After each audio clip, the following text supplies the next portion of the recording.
तो आज मैं जिस मूवी को एक्सप्लेन करने वाला हूँ उस मूवी का नाम है जेरी मैगवायर। और इस कहानी की शुरुआत में हम जेरी नाम के आदमी को देखते हैं जो कि एक स्पोर्ट्स एजेंट होता है और वो एक ऐसी कंपनी के लिए काम करता है जो कि स्पोर्ट्स के एथलीट्स को स्पॉन्सर करके उन्हें ट्रेनिंग करवाते हैं ताकि कि वो उन्हें एक वर्ल्ड क्लास एथलीट बना सके। लेकिन यहाँ पर जेरी जिस कंपनी में काम करता है वो कंपनी काफी ज्यादा करप्ट होती है और जब जेरी उसके खिलाफ आवाज उठाता है तो सारी दुनिया उसके खिलाफ हो जाती है। तो चलो यार विदाउट किसी देरी के कहानी शुरू करते हैं।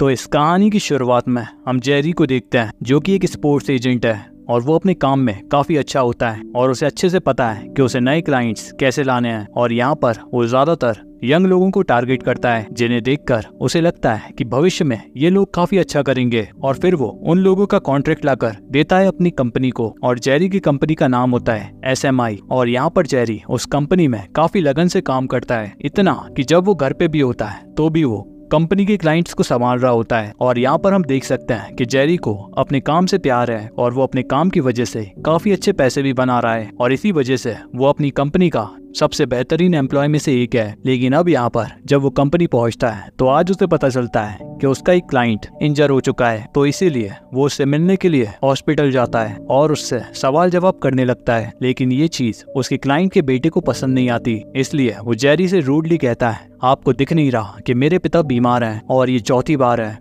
कि मेरे पिता इंजर हुए हैं और जब से मेरे पिता तुम्हारी कंपनी के साथ काम कर रहे हैं तभी से ऐसा ही हो रहा है। क्योंकि पहले वो कभी भी प्रेशर में आकर गेम नहीं खेलते थे लेकिन अब वो हर गेम में प्रेशर लेते हैं और ये सब कुछ तुम्हारी वजह से हो रहा है और मुझे लगता है कि उन्हें अब तुम्हारी कंपनी की जरूरत नहीं है। पर अब इन सारी बातों को सुनने के बाद जेरी भी सोच में पड़ जाता है और उसे याद आने लगता है कि वाकई में वो कितनी चीजें गलत कर रहा है। क्योंकि उसकी कंपनी का एक ही गोल होता है, ज्यादा से ज्यादा पैसे कमाना, और उनकी कंपनी को सच में उनके क्लाइंट से कोई मतलब नहीं होता। इसलिए अब जेरी रात में सो नहीं पाता क्योंकि अब रात में उसे वो सारे सपने परेशान कर रहे होते हैं कि कितने लोगों के साथ उनकी कंपनी ने धोखाधड़ी की है और उनके करियर से खेला है। इसलिए अब रात में ही जेरी इन सारी बातों को लिखने लगता है और वो उस कंपनी की सारी सच्चाई एक स्क्रिप्ट में लिख देता है और उसमें कुछ अपने सुझाव भी लिख देता है कि कंपनी में कैसे सुधार लाया जा सकता है और आगे से इन्हें अपने पैसों से ज्यादा अपने क्लाइंट्स पर ध्यान देना चाहिए। और अब इन सारी बातों को लिखने के बाद जेरी भागता हुआ एक प्रिंट आउट की दुकान पर पहुंचता है और उसने जो लिखा होता है उसकी 100 से ज्यादा कॉपी बनाता है और फिर उन्हें अपने कंपनी के लॉकर रूम में जाकर रख देता है ताकि सारे एम्प्लॉयज इस सच्चाई को जान सकें। लेकिन जब वो अगली सुबह उठता है तो उसे लगता है कि कल जो उसने किया वो बिल्कुल गलत है और उसे ऐसा नहीं करना चाहिए था। लेकिन जब वो ऑफिस पहुंचता है तो सभी लोग काफी अच्छी तरीके से उसका वेलकम करते हैं क्योंकि उन सभी का मानना है कि जेरी ने सच्चाई लिखी है और उसके सारे सुझाव बिल्कुल सही हैं और इसीलिए सब उसकी तारीफ कर रहे होते हैं। और यहाँ पर जेरी भी इन सभी चीजों को देखने के बाद काफी खुश होने लगता है। लेकिन जैसे ही जेरी के बॉस को ये बात पता लगती है तो उसे जेरी के आइडियाज बिल्कुल भी पसंद नहीं आते क्योंकि उसके बॉस को तो सिर्फ पैसे बनाने हैं और उसे अपने क्लाइंट की जिंदगी से कोई लेना देना नहीं है। अब ये सुनने के बाद जेरी निकल जाता है एक प्लेन से और प्लेन में उसकी मुलाकात होती है द्रोती नाम की एक लड़की से जो कि उसी की कंपनी में काम करती है। और द्रोती भी जेरी को पसंद करती है क्योंकि उसने सच्चाई लिखी होती है और इतनी सच्चाई लिखने के लिए काफी हिम्मत चाहिए पड़ती है। अब जेरी उससे बात करके अपने ऑफिस वापस आता है तो सभी लोग यहाँ पर पार्टी कर रहे होते हैं और वो फिर से जेरी की तारीफ कर रहे होते हैं क्योंकि जेरी हमेशा की तरह बहुत सारी फंडिंग लाया होता है कंपनी के लिए और ये पार्टी मेनली जेरी के लिए ही होती है। और यहाँ पर जेरी की एक गर्लफ्रेंड भी होती है और उसे देखने के बाद जेरी बहुत ही खुश होता है और उसे लगता है कि ये रात उसकी जिंदगी की सबसे खूबसूरत रात है। लेकिन अगली सुबह उसका बॉस उसे मीटिंग के लिए बुलाता है और उससे सीधा कहता है कि मैं तुम्हें नौकरी से निकाल रहा हूँ क्योंकि तुम्हारे आइडियाज बहुत ही बेकार हैं। क्योंकि तुम्हारा कहना है कि हम एक क्लाइंट को अपना एक एजेंट दे दें, लेकिन ये बिल्कुल गलत है क्योंकि अगर हम ऐसा करते हैं तो हम बिल्कुल भी पैसे नहीं बना सकते। तो अब इन सारी बातों को सुनने के बाद जेरी काफी ज्यादा गुस्सा हो जाता है और वो अपने बॉस से कहता है कि क्या तुम्हें पता भी है कि तुम क्या बोल रहे हो। आज इस कंपनी को जितने भी लोग जानते हैं तो वो सिर्फ मेरी वजह से, और तुम्हारे पास आज जितने भी क्लाइंट्स हैं उन सभी को मैं लेकर आया हूँ और इसीलिए मुझे निकालना तुम्हें काफी भारी पड़ेगा क्योंकि अब मैं भी अपनी एक नई कंपनी बनाऊंगा और मेरे बनाए हुए सारे क्लाइंट्स को मैं अपनी कंपनी में लेकर आऊंगा। और फिर इतना कहने के बाद वो भागता हुआ ऑफिस में आता है और एक एक करके अपने सारे क्लाइंट्स को कॉल करने लगता है और उन्हें अपनी स्थिति बताता है कि वो अपनी एक अलग कंपनी खोल रहा है। लेकिन क्लाइंट्स के रिएक्शंस को देखने के बाद जेरी परेशान हो जाता है क्योंकि कोई भी जेरी की कंपनी में नहीं आना चाहता और वो सब SMI के साथ ही रहना चाहते हैं, क्योंकि SMI एक एस्टेब्लिश कंपनी है, जबकि जेरी एक नई कंपनी खोलेगा जो कि बिल्कुल भी वेल एस्टेब्लिश नहीं होगी। और फिर जेरी इन बातों को सुनने के बाद और भी ज्यादा परेशान हो जाता है, लेकिन तब भी वो हार नहीं मानता और लोगों को कॉल करता रहता है। और उसका आखिरी कॉल जाता है एक रोड नाम के आदमी को,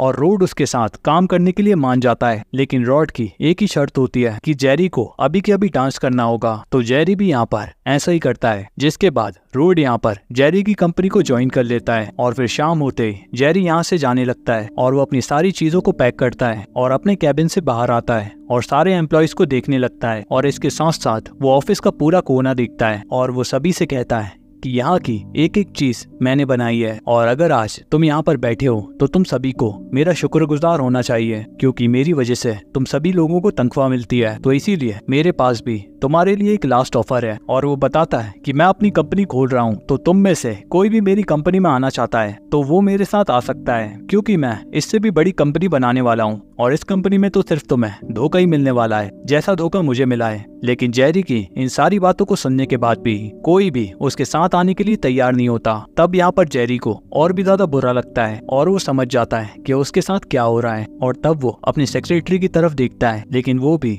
उसके साथ आने के लिए मना कर देती है। तब यहाँ पर जेरी पूरी तरीके से टूट जाता है, क्योंकि आज उसे एक के बाद एक झटका ऐसे ही मिलते जा रहा है। जिसके बाद वो यहाँ पर चिल्लाने लगता है कि मैं यहाँ पर जितने भी क्लाइंट्स को लेकर आया था उन सभी ने भी मेरे साथ आने के लिए मना कर दिया है, और वो अभी भी इस वाहियात कंपनी के साथ रहना चाहते हैं, और इसे कहते हैं धोखा। और अब तुम लोगों ने भी मेरे साथ आने के लिए मना कर दिया, लेकिन ये मछलियाँ मेरा साथ देने से मना नहीं करेंगी। और ये कहने के बाद वो फिश टैंक से मछलियाँ निकालने लगता है ताकि कि वो उन्हें अपने साथ ले जा सके। और अब वो यहाँ से निकलने वाला है, क्योंकि उसे पता है कि अब वो कुछ भी नहीं कर सकता। लेकिन जब वो जा रहा होता है तभी डोरोथी उसे आवाज देती है और वो उससे कहती है कि मैं तुम्हारे साथ चलना चाहती हूँ और मुझे तुम्हारी कंपनी का हिस्सा बनना है। और अब इस चीज को देखने के बाद जेरी काफी खुश होता है और वो डोरोथी के साथ जाने लगता है। और डोरोथी के साथ आने से जेरी को हिम्मत मिली है, और इसीलिए वो उसे भरोसा दिलाता है कि मैं अपनी कंपनी को बहुत जल्दी बहुत बड़ा बनाने वाला हूँ। लेकिन जैसे ही डोरोथी घर जाती है तो उसकी बहन उसके ऊपर चिल्लाने लगती है, क्योंकि डोरोथी का एक बेटा है और इसीलिए उसकी बहन का कहना है कि तुम्हें एक पागल आदमी के लिए अपनी कंपनी को नहीं छोड़ना चाहिए था, क्योंकि उस जेरी की कंपनी का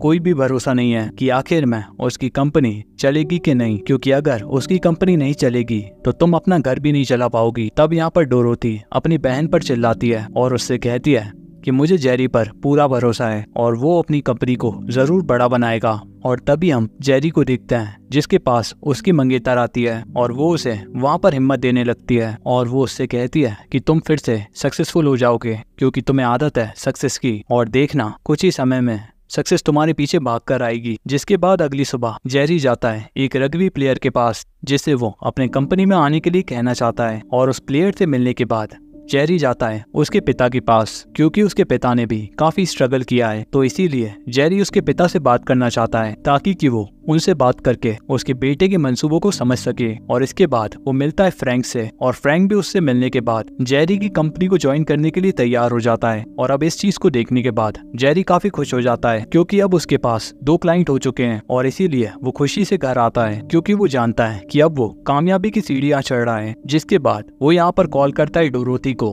और वो बताता है कि उसे एक और क्लाइंट मिल गया है और उसका क्लाइंट अब तक का रग्बी का सबसे बेस्ट प्लेयर है। तो इस बात पर डोरोथी उसे कॉन्ग्रेचुलेट करती है और उससे कहती है कि तुम बहुत ही जल्दी कामयाब होने वाले हो। तब यहाँ पर जेरी को और भी ज्यादा हिम्मत मिलती है। जिसके बाद यहाँ पर जेरी अगले दिन जाने लगता है सभी के सभी क्लब्स के पास और वो अपने दोनों क्लाइंट से मिलता है। और यहाँ पर हम देखते हैं कि उसका क्लाइंट फ्रैंक काफी ज्यादा फेमस होता है और सभी क्लब्स वाले उसे घेर कर खड़े होते हैं। तो जेरी वहाँ पर नहीं जाता, क्योंकि वो जानता है कि फ्रैंक के लिए उसके पास खुद क्लब वाले आने वाले हैं।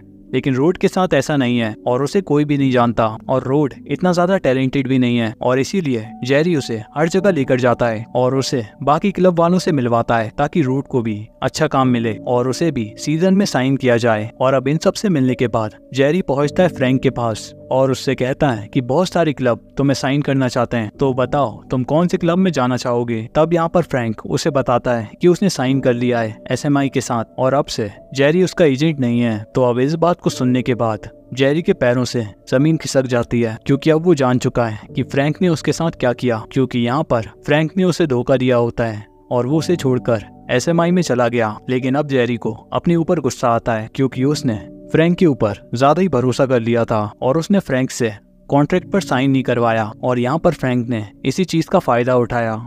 और क्योंकि उसे पता था कि वो किसी भी कॉन्ट्रैक्ट के अंदर नहीं है तो इसीलिए वो SMI के पास चला गया और अब चाहकर भी जेरी कुछ नहीं कर सकता और इसीलिए जेरी गुस्से में यहाँ से निकल जाता है और जा करके अपनी मंगेतर को पूरी बात बताता है। तब यहाँ पर उसकी मंगेतर ये सुनकर उसके ऊपर और भी ज्यादा गुस्सा हो जाती है और उससे कहती है कि तुम इतने बेवकूफ कैसे हो सकते हो और शायद आज से पहले जो कुछ भी हुआ वो सब कुछ तो शायद एक तुक्का था और तुम्हारा असली रूप यही है और मुझे नहीं लगता कि तुम कभी भी सक्सेसफुल बन पाओगे और तुम ऐसे ही रहोगे एक लूजर। और फिर इतना कहने के बाद वो उसे गालियां देने लगती है। और अब ये सब देखने के बाद जेरी समझ जाता है कि वो इस लड़की के साथ अपनी आने वाली जिंदगी को नहीं बिता सकता, इसलिए वो यहाँ पर अपनी मंगेतर से ब्रेकअप कर लेता है और थक हार कर वो पहुँचता है अपने घर और घर पहुँचकर वो काफी ज्यादा शराब पीता है। और थोड़े समय तक पीने के बाद उसे एहसास होता है कि जिंदगी में ऐसा भी होता है कि आप बिल्कुल अकेले हो जाते हो और आपके पास कोई भी नहीं होता और आपको फिर सब कुछ अकेले ही करना पड़ता है। लेकिन फिर यहाँ पर जेरी अपनी हिम्मत जुटाकर अगले दिन फिर से कोशिश करना शुरू कर देता है और वो पहुंचता है रोड के पास और वो उसे अपनी पूरी बात बताता है। तब रोड उससे कहता है कि मैं तुम्हारा साथ कभी नहीं छोड़ूंगा, तुम पहले भी मेरे एजेंट थे और आगे भी रहोगे। तब यहाँ पर जेरी को एहसास होता है कि एक ज्यादा टैलेंटेड धोखेबाज से बेहतर है एक कम टैलेंटेड लेकिन ईमानदार क्लाइंट और इसीलिए अब वो भी रोड को पसंद करने लगा है। लेकिन अब जेरी का वर्कलोड बढ़ते ही जा रहा है, इसीलिए वो धीरे धीरे पागल होने लगा है। और अब वो एक दिन वैसी ही हालत में पहुंचता है डोरोथी के घर और वो उसे अपनी पूरी बात बताता है और उसे बताते बताते यहाँ पर जेरी पागलों वाली हरकत करने लगता है और वो यहाँ पर उसके घर की किसी भी चीज को छू रहा होता है और बिना मतलब के ही वो हंसे जा रहा होता है। तब यहाँ पर डोरोथी इन सभी चीजों को देखने के बाद ये समझ नहीं पाती कि आखिर जेरी कर क्या रहा है। लेकिन यहाँ पर जेरी थोड़ी देर तक ऐसी ही पागलपंती करता रहता है। तब यहाँ पर डोरोथी के पास उसकी बहन आती है और वो डोरोथी से कहती है कि ये आदमी बिल्कुल पागल है और मुझे नहीं लगता कि ये अपनी जिंदगी में कुछ भी करने वाला है और मुझे समझ नहीं आ रहा कि तुम इसके साथ क्या कर रही हो, क्योंकि अगर तुम इसके साथ रहोगी तो तुम्हारी परेशानियां ऐसे ही बढ़ती जाएंगी। तब यहाँ पर डोरोथी अपनी बहन को समझाती है और उससे कहती है कि जेरी एक बहुत ही समझदार आदमी है और अभी बस उसकी जिंदगी का सबसे डिफिकल्ट टाइम चल रहा है, लेकिन मुझे पता है कि वो सारी चीजों को ठीक कर लेगा। और तभी हम डोरोथी के बेटे को देखते हैं जिसका नाम है रे। और रे यहाँ पर जेरी से बात करते करते उसे पसंद करने लगा है और रे ने कभी भी अपने पिता को नहीं देखा, लेकिन अब रे को जेरी का साथ अच्छा लगने लगा है, इसीलिए वो उससे मजाक करता है और जेरी भी रे को पसंद करने लगता है। और फिर ये दोनों ही ऐसे ही हंसते रहते हैं। और फिर थोड़ी देर के बाद यहाँ पर डोरोथी आती है और उसे पता लगता है कि जेरी पहले से काफी ज्यादा नशे में था, लेकिन अब वो उसे फिर से बियर देती है। तब ये दोनों फिर से पीने लगते हैं और डोरोथी ऐसे ही जेरी को सुनते रहती है। तब एक वक्त के बाद उसे एहसास होता है कि जेरी कितने ज्यादा दुख में है। तब वो जेरी को समझाने लगती है और वो उससे कहती है तुम्हें अपने ऊपर भरोसा रखना होगा और सब कुछ ठीक हो जाएगा और जल्दी तुम बाउंस बैक करने वाले हो। तब यहाँ पर जेरी को एक बार फिर से हिम्मत मिलती है और वो अपने घर वापस जाता है और सुबह उठते ही वो वापस से काम पे लग जाता है और वो एक एक करके सारे क्लब्स को कॉल करने लगता है कि सारे लोग रोड को ही साइन करें। और कुछ क्लब्स रोड को साइन करने के लिए मान भी जाते हैं, लेकिन वो बहुत ही कम पैसे ऑफर करते हैं। तब इस चीज को देखने के बाद जेरी काफी गुस्सा हो जाता है और वो जाता है रोड के पास और वो उसे समझाने लगता है कि उसे अपनी फिटनेस पर और भी ज्यादा काम करना पड़ेगा ताकि कि उसका गेम और बेहतर हो और लोगों की तुम्हारे ऊपर नजर पड़े और तभी मैं तुम्हारे लिए और बेहतर क्लब्स को लेकर आ पाऊंगा। लेकिन रोड उसकी बातों को नहीं सुनता और कुछ भी उलझुल बातें करने लगता है। तब यहाँ पर जेरी उसे समझाता है और उससे कहता है कि मैं अभी बैंकरप्ट होने वाला हूँ और तुमने अभी अपनी हरकतों को नहीं बदला तो तुम भी बैंकरप्ट हो जाओगे, तो इसीलिए हम दोनों को एक दूसरे की मदद करनी होगी और तभी हम अपनी जिंदगी को अच्छा बना पाएंगे। तब यहाँ पर रोड अपनी जिंदगी के बारे में सोचने लगता है और जेरी वहाँ से वापस चला जाता है और जेरी जाकर मिलता है डोरोथी से और तब उसे एहसास होता है कि इस वक्त डोरोथी एक ऐसी लड़की है जो कि उसके ऊपर भरोसा करती है और इसीलिए वो उसे डेट पर लेकर जाता है और वहाँ पर जाने के बाद वो अपने प्यार का इजहार करता है और तब उसे पता लगता है कि डोरोथी भी उसे पसंद करती है और फिर ये दोनों एक साथ रहने का डिसीजन लेते हैं और एक साथ ही रहने लगते हैं। जिसके बाद यहाँ पर जेरी रोड को बताता है कि तुम्हारा पहला कॉन्ट्रैक्ट आ चुका है। तब यहाँ पर रोड बहुत ही खुश हो जाता है, लेकिन फिर जैसे ही उसे अमाउंट का पता लगता है तो वो काफी ज्यादा दुखी हो जाता है और अमाउंट सुन के रोड की पत्नी जेरी के ऊपर चिल्लाने लगती है और वो रोड से कहती है कि तुम्हें अपने एजेंट को बदलने की जरूरत है और शायद हमें SMI के पास जाना चाहिए, तभी हमें बेहतर पैसा मिल पाएगा। लेकिन यहाँ पर रोड अपनी वाइफ से मना कर देता है और उससे कहता है कि नहीं, मुझे जेरी के साथ ही रहना है और आगे चलकर वो वक्त भी आएगा जब हमें इससे भी ज्यादा पैसा मिलेगा। और अब यहाँ पर रोड भी देखता है कि अब उसके पास भी और कोई रास्ता नहीं बचा और वो यहाँ पर अपने आप पे काम करने लगता है और वो यहाँ पर जेरी का शुक्रिया अदा करता है कि अब मैं तुम्हारी वजह से मैं और भी बेहतर प्लेयर बन पा रहा हूँ। तो ये सब सुनने के बाद जेरी भी अपनी लव स्टोरी बताता है रोड को कि वो अब डोरोथी के साथ है। तब यहाँ पर रोड उसे समझाता है कि कभी भी डोरोथी जैसी लड़की का दिल मत दुखाना, क्योंकि उसका पहले से ही एक बच्चा है और ऐसी औरतें बहुत ही उम्मीद के साथ किसी मर्द के पास आती हैं। तब यहाँ पर जेरी को सारी बातें याद आती हैं कि डोरोथी एक ऐसी लड़की है जो कि उसके ऊपर भरोसा करती है। इसीलिए अब जेरी भी सोचता है कि अब उसे डोरोथी के साथ ही रहना चाहिए और फिर वो जाता है डोरोथी के पास और तब उसे पता लगता है कि डोरोथी शहर छोड़कर जाने वाली है, क्योंकि अब उसके पास यहाँ पर नौकरी नहीं है और वो पार्ट टाइम काम करके अपने बच्चे की फीस भी नहीं भर पा रही है। और अब इन सारी चीजों को देखने के बाद जेरी काफी निराश हो जाता है। लेकिन डोरोथी के जाने से पहले वो अपनी एक आखिरी कोशिश करना चाहता है और जिसके लिए वो डोरोथी से शादी के लिए पूछता है और वो यहाँ पर इसके लिए मान भी जाती है। और हम देखते हैं कि जल्द ही ये लोग शादी के बंधन में बन जाते हैं और फिर शादी के बाद रोड और जेरी का परिवार और भी करीब आ जाता है और ये लोग ज्यादातर समय एक साथ बिताते हैं। और इसी बीच रोड और भी अच्छे से ट्रेनिंग कर रहा होता है और दिन ब दिन उसका गेम और भी अच्छा होने लगता है और सभी को रोड से उम्मीदें बढ़ने लगती हैं। लेकिन यहाँ पर जेरी का काम कुछ भी ठीक से नहीं चल रहा होता,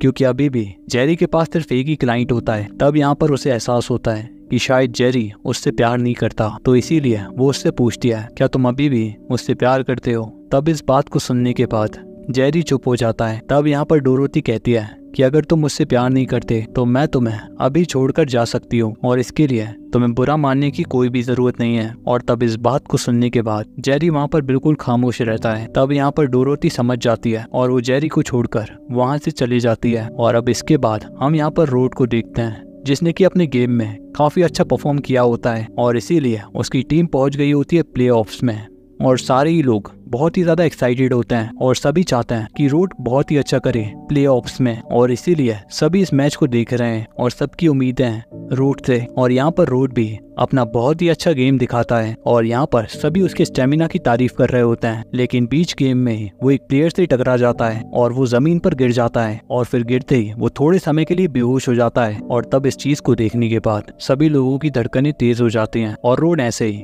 काफी देर तक बेहोश रहता है। और फिर जैसे ही उसकी आंख खुलती है उसे पता लगता है कि मैच खत्म हो चुका है। लेकिन थोड़ी देर के बाद उसे एहसास होता है कि उसकी टीम जीत चुकी है और उसी के कारण उसकी टीम जीती है और इसी के कारण वो सभी लोगों के लिए हीरो बन चुका है। तो फिर यहाँ पर रोड वहाँ पे डांस करने लगता है और यहाँ पर वो काफी मजाक भी करता है और यहाँ पर सभी को रोड का ये अंदाज काफी पसंद आता है। और फिर जैसे ही रोड यहाँ से निकलता है तो सारे मीडिया वाले उसी के पास चले आते हैं। लेकिन सबके सामने रोड यहाँ पर गले लगाता है जेरी को और वो यहाँ पर जेरी का शुक्रिया अदा करता है, क्योंकि ये सब कुछ जेरी की वजह से ही पॉसिबल हुआ होता है। अब इसके बाद हम यहाँ पर जेरी के बॉस को देखते हैं, जो कि ये सब देखने के बाद काफी ज्यादा जेलस फील कर रहा है, क्योंकि अब वो समझ चुका है कि अब जेरी के पास बहुत सारे क्लाइंट्स आएंगे, क्योंकि उसने अपने आप को प्रूव कर दिया। उसने एक छोटे से प्लेयर को एक महान प्लेयर बना दिया और जेरी भी इन चीजों को देखने के बाद काफी खुश होता है और इतनी सक्सेस को देखने के बाद वो काफी ज्यादा इमोशनल हो जाता है। और तब उसे याद आता है और उसके बुरे समय में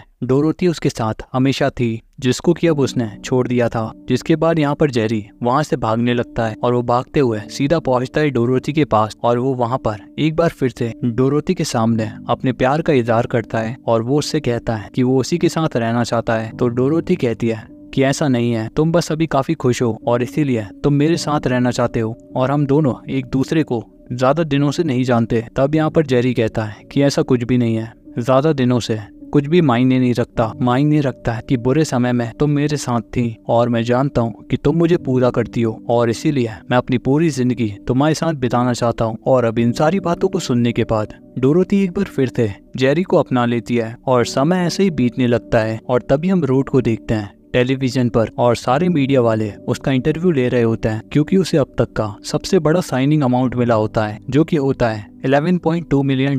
तब यहाँ पर रोड सभी का शुक्रिया अदा करता है, अपने बीवी का, अपने बच्चों का लेकिन सबसे ज्यादा वो किसी का शुक्रगुजार होता है तो वो होता है जेरी का। और इसीलिए वो इंटरव्यू में बार बार जेरी का नाम लेता है। और अब इन चीजों को देखने के बाद जेरी के पास काफी सारे क्लाइंट्स आने वाले हैं और जेरी एक बार फिर से सक्सेसफुल हो चुका है, इसलिए फिर वो अपनी जिंदगी अपने परिवार के साथ बिताता है। और उसे इस बात का एहसास हो चुका है कि जिंदगी में जो कुछ भी होता है वो एक अच्छे काम के लिए ही होता है। और उसने उस करप्ट कंपनी को छोड़कर काफी अच्छा काम किया और साथ में उसने अपनी मंगेतर को छोड़कर भी काफी अच्छा काम किया, क्योंकि अब उसके साथ एक ऐसी औरत है जो कि उसे सबसे ज्यादा प्यार करती है। और इसी के साथ ये कहानी यहीं पर खत्म हो जाती है। तो कैसी लगी ये कहानी कमेंट में जरूर बताना। मैं मिलता हूँ आपसे एक और नई कहानी के साथ, तब तक के लिए गुड बाय।